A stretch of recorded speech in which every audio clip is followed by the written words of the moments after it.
सिंदखेड राजा येथे खोदकामात सापडले पुरातन मंदिराचे अवशेष। सिंदखेड राजा येथे राजे लखुजी जाधव यांच्या समाधी परिसरात खोदकाम सुरू असताना 13व्या शतकातील यादवकालीन पूर्वाभिमुख शिवमंदिर राजे लखुजी जाधव यांच्या समाधी समोर सापडले। या ठिकाणची अरुण मलिक, अधीक्षक पुरातत्व विभाग, भारतीय पुरातत्व सर्वेक्षण मंडळ नागपूर आणि त्यांच्या चमूने पाहणी केली आहे। भारतीय पुरातत्व विभागाने 18 मे रोजी या ठिकाणी यादवकालीन शिवमंदिर उत्खनन करताना सापडले। या मंदिरामध्ये महादेवाची मोठी पिंड, द्वारशिला मातीखाली दबलेले आढळले।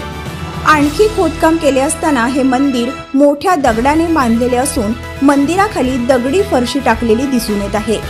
उत्खननात सापडलेल्या मंदिराची स्थापना रामेश्वर मंदिर सोबत झाली असू शकते, परंतु नंतरच्या काळात हे जमिनीखाली गाडले गेले असावे असा अंदाज वर्तवण्यात येत आहे। खोदकामात आढळलेल्या मंदिराचा काही भाग मातीखाली दबलेला असून या ठिकाणी अजून उत्खनन केले जाणार आहे।